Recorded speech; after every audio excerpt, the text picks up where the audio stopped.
सोचिए, जब जमीन पर खून बह रहा हो, समंदर आग उगल रहा हो और आसमान में मौत घूम रही हो, तब एक देश कैसे जंग जीतता है। 1971 की जंग सिर्फ इंडिया और पाकिस्तान की नहीं थी, ये एक जंग थी जमीन, समुंदर और आसमान की। आज की कहानी किसी एक हीरो की नहीं है, आज की कहानी है एक जवान जो आसमान में अकेला लड़ा, एक अफसर जो जमीन पर घायल होकर भी खड़ा रहा और एक नेवल कमांडर जो एक छोटी सी बोट से पूरा पोर्ट जला गया। ये कहानी है बॉर्डर 2 फिल्म के पीछे छुपी रियल कहानी की। दोस्तों, वीडियो के एंड तक जरूर बने रहना। ये जंग आसमान, जमीन और समुंदर तीनों फ्रंट पर चल रही थी। जम्मू एंड कश्मीर का श्रीनगर एयरबेस इंडियन एयरफोर्स के लिए एक क्रिटिकल जगह थी। दिसंबर 1971, श्रीनगर वैली, ठंड बहुत ज्यादा था, लो विजिबिलिटी, कोहरा भी ज्यादा था और सबसे बड़ी problem radar coverage almost zero. 1948 के एग्रीमेंट के बाद से श्रीनगर में permanent air defence aircraft deploy नहीं होते थे। इसका मतलब था एनिमी एयरक्राफ्ट को डिटेक्ट करना सिर्फ मैनुअल ऑब्जर्वेशन पर डिपेंड करता था। 3 दिसंबर 1971 पाकिस्तान ने ऑपरेशन जंगीज खान लॉन्च किया। ऑब्जेक्टिव क्लियर था, इंडियन एयरफोर्स के फॉरवर्ड एयरबेस पर सरप्राइज अटैक करना। टारगेट्स में श्रीनगर भी था। इस थ्रेट को काउंटर करने के लिए इंडियन एयरफोर्स ने number 18 squadron the flying bullets के नार्ट एयरक्राफ्ट का डीअटैचमेंट श्रीनगर डिप्लॉय किया। इसी डीअटैचमेंट में एक पायलट था, फ्लाइंग अफसर निर्मलजीत सिंह सिखो। एज सिर्फ 26 साल। 3 दिसंबर से 14 दिसंबर तक लगातार कॉम्बैट एयर पेट्रोल चल रही थी। Limited fuel, no radar support, high altitude flying. फिर भी निर्मलजीत और उनके साथी हर दिन एयर स्पेस डिफेंड कर रहे थे। 14 दिसंबर 1971 की सुबह का वक्त था। अराउंड 5 बजे 45 मिनट पर पाकिस्तानी एयरफोर्स ने 6 F-86 सेबर जेट्स के साथ श्रीनगर एयरबेस पर low level surprise attack launch किया। रनवे पर बॉम्ब्स गिरने लगे, डस्ट और स्मोक से पूरा एयरफील्ड कवर हो गया। इमरजेंसी ऑर्डर आता है। मिशन लीड कर रहे थे फ्लाइट लेफ्टिनेंट बलदीप सिंह घूमन और फ्लाइंग अफसर निर्मलजीत सिंह सिखो। विजिबिलिटी इतनी खराब थी कि टेक ऑफ के बाद निर्मलजीत का कांटेक्ट घूमन से ब्रेक हो जाता है। आसमान में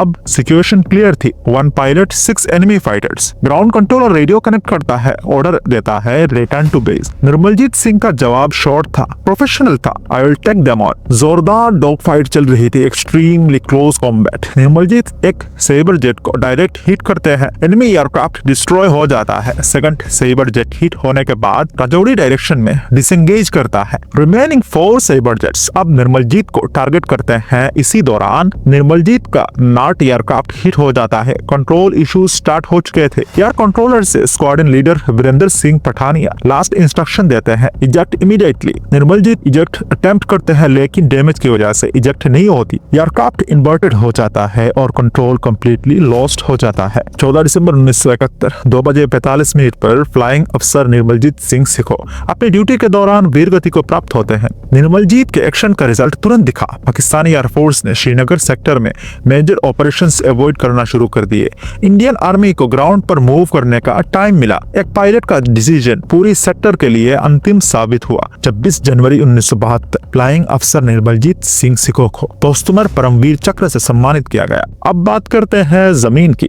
दोस्तों, अगर वीडियो आपको पसंद आ रहा हो तो एक लाइक जरूर कर देना और साथ ही साथ शेयर करना मत भूलना। पाकिस्तान का प्लान सिर्फ कश्मीर तक लिमिटेड नहीं था, उनका ऑब्जेक्टिव क्लियर था, राजस्थान के डेजर्ट सेक्टर से डीप पेनिट्रेशन। इसका की पॉइंट था Longewala border post. Longewala geographically isolated था, चारों तरफ सिर्फ desert, no natural cover, no immediate reinforcement. Pakistan के प्लानर्स का राय क्लियर था, लोंगेवाला वीक है और यहाँ रेजिस्टेंस मिनिमल होगा। लोंगेवाला पोस्ट पर डिप्लॉयड थे 23वीं पंजाब रेजिमेंट के कमांडिंग अफसर major Kuldip Singh Chandpuri. Total strength approximately 120 soldiers. Heavy weapons limited थे, टैंक सपोर्ट भी नहीं, आर्टिलरी सपोर्ट दूर थी। 4 दिसंबर 1971 की रात को पाकिस्तानी आर्मी ने 22वीं आर्मर्ड रेजिमेंट के साथ लोंगेवाला सेक्टर की तरफ बढ़ने लगे। फोर्स कंपोजिशन हैवी थी, infantry, tanks, armoured vehicles. Numbers clear थे, Indian side 120 soldier, Pakistani side 2000 troops plus tanks. रात के अंधेरे में पाकिस्तानी कॉलम्स लोंगेवाला की तरफ बढ़ने लगे। इंडियन ऑब्जर्वेशन पोस्ट से मूवमेंट डिटेक्ट होता है। Major Kuldip Singh situation observe करते हैं। उनके पास 2 ऑप्शंस थे, पोस्ट छोड़कर पीछे हटना या पोजीशंस होल्ड करना और टाइम गेन करना। Kuldeep Singh second option choose करते हैं। ऑब्जेक्टिव क्लियर था, सुबह तक लोंगेवाला होल्ड करना। रेडियो पर हायर हेडक्वार्टर्स को मैसेज भेजा जाता है, रिक्वेस्ट होता है immediate air support at first light. यह डिसीजन क्रिटिकल था। दिन में एयर अटैक के लिए आइडियल होता है, रात भर एंगेजमेंट चलती रहती है। Indian soldiers defensive position position से फायर करते हैं। एंटी टैंक माइंस डिप्लॉय की जाती है। मशीन गन्स और राइफल्स एनिमी मूवमेंट स्लो की जाती है। पाकिस्तानी टैंक्स रेगिस्तान की जमीन में प्रॉपर मूवमेंट नहीं कर पाते, उनका एडवांस डिले होता रहता है। इस पूरी रात का ऑब्जेक्टिव एक ही था, टाइम बाय करना, ना विक्ट्री ना काउंटर अटैक, सिर्फ एक चीज, पोजीशन होल्ड। 5 दिसंबर 1971 की सुबह जैसे ही विजिबिलिटी इंप्रूव होती है, इंडियन एयरफोर्स एक्शन में आती है। नर्स और हंटर्स लोंगीवाला सेक्टर के ऊपर फ्लाई करते हैं।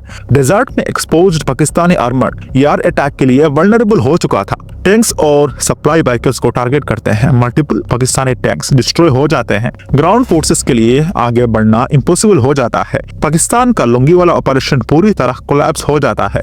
उन्हें रिट्रीट का ऑर्डर देना पड़ता है। वेस्टर्न फ्रंट पर पाकिस्तान का एक मेजर ऑफेंसिव यही फेल हो जाता है। लोंगीवाला की डिफेंस का स्ट्रेटेजिक इंपैक्ट बहुत बड़ा था। पाकिस्तानी ऑपरेशन रुक गया। इंडियन आर्मी को वेस्टर्न सेक्टर में इनिशिएटिव मिला। राजस्थान फ्रंट सिक्योर हो गया। यह सिर्फ एक पोस्ट की डिफेंस नहीं, यह एंटायर वेस्टर्न कैंपेन का टर्निंग पॉइंट था। मेजर कुलदीप सिंह चांदपुरी को उनकी लीडरशिप के लिए महावीर चक्र से सम्मानित किया गया। लेकिन लोंगीवाला की असली कहानी सिर्फ एक अफसर की नहीं थी, ये उन 120 सोल्जर्स की कहानी थी जिन्होंने न्यूमेरिकल डिसएडवांटेज के बावजूद पोजीशंस नहीं छोड़ी। अब बात करते हैं समुंदर की। इस जंग का एक डिसाइसिव फ्रंट था अरब सागर। पाकिस्तान की इकोनॉमी और मिलिट्री सप्लाई का मेजर हिस्सा कराची पोर्ट पर डिपेंड था। इंडियन नेवी के लिए ऑब्जेक्टिव क्लियर था, पाकिस्तान की नेवल कैपेबिलिटी को न्यूट्रलाइज करना और समुद्र पर प्रेशर बनाए रखना। 1971 से पहले इंडियन नेवी को लार्जली डिफेंसिव फोर्स माना जाता था, लेकिन इस वार में इंडियन नेवी ने ऑफेंसिव डिसीजंस लिए। इस डिसीजंस का कोर था missile boats, small size, high speed और Soviet origin anti ship missile. 4 दिसंबर की रात इंडियन नेवी ने ऑपरेशन ट्राइडेंट लॉन्च किया। टास्क ग्रुप में शामिल थे मिसाइल बोट्स और सपोर्ट वेसल। टारगेट था कराची हार्बर और पाकिस्तानी नेवल एसेट। रात के अंधेरे में इंडियन मिसाइल बोट्स कराची के पास पहुंचते हैं। पाकिस्तानी नेवी को इस तरह के लॉन्ग रेंज मिसाइल अटैक की एक्सपेक्टेशंस नहीं थी। मिसाइल्स फायर किए जाते हैं। रिजल्ट इमीडिएट था। PNS खैबर तबाह हो गया। PNS शाहजहां बुरी तरह से damaged. Fuel storage facilities hit की जाती है। कराची पोर्ट टेम्परेरीली डिसेबल्ड किया जाता है। पाकिस्तान की नेवल बेस पर डायरेक्ट इंपैक्ट पड़ता है। ऑपरेशन ट्राइडेंट के बाद इंडियन नेवी रुकती नहीं।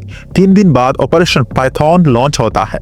कराची पर दोबारा मिसाइल अटैक होता है। एडिशनल फ्यूल टैंक्स डिस्ट्रॉय हो जाता है। इसके बाद Karachi port effectively non operational हो जाता है। ईस्टर्न साइड पर Pakistan navy submarine PNS hunger active थी। इंडियन नेवी के एंटी सबमरीन वेसल इस थ्रेट को काउंटर कर रही थी। इस ऑपरेशन में शामिल था INS कुकरी। कमांड कर रहे थे कैप्टन MN मुल्ला। 2 दिसंबर 1971 INS कुकरी PNS हंगर को डिटेक्ट करने की कोशिश में अरब सागर में मूव कर रहा था। PNS हंगर एक मॉडर्न डीजल इलेक्ट्रिक सबमरीन थी और एकॉस्टिक एडवांटेज यूज कर रही थी। इस एंगेजमेंट के दौरान PNS हंगर ने टॉर्पीडो फायर किया। INS कुकरी हिट होता है। शिप रैपिडली फ्लड होती है और कुछ मिनट्स में डूब जाती है। कैप्टन MN मुल्ला शिप अबंडन नहीं करते, वो अपने क्रू को इवैक्यूएट करते हुए लास्ट तक कमांड पर रहते हैं। INS कुकरी के साथ 18 ऑफिसर और 170 से ज्यादा सेलर्स शहीद हो जाते हैं। यह इंडियन नेवी का पोस्ट इंडिपेंडेंस पीरियड का सबसे बड़ा नेवल लॉस था। INS कुकरी का लॉस सीरियस था, लेकिन स्ट्रेटेजिकली इंडियन नेवी का प्रेशर कम नहीं हुआ। कराची पोर्ट डिसेबल्ड रहने की वजह से पाकिस्तान के नेवल ऑपरेशन सेवरली रिस्ट्रिक्टेड हो गई। सी लेंस पर इंडियन नेवी का कंट्रोल एस्टेब्लिश्ड हो चुका था। दोस्तों, 1971 की जंग ने एक बात क्लियर कर दी। इंडिया ने आसमान में एयरबेस बचाया, जमीन पर बॉर्डर होल्ड किया और समुद्र में दुश्मन की सप्लाई तोड़ दी। तीनों फ्रंट पर जीत का मतलब था पाकिस्तान का प्रेशर खत्म। इसी वार के बाद बांग्लादेश एक अलग देश बना। 1971 सिर्फ एक वार नहीं थी, ये एक एग्जाम्पल थी कि जब प्लानिंग, लीडरशिप और सोल्जर्स का कॉन्फिडेंस साथ हो तो रिजल्ट हिस्ट्री बना देता है। यह थी कहानी आसमान, जमीन और समुद्र की। जय हिंद, जय भारत।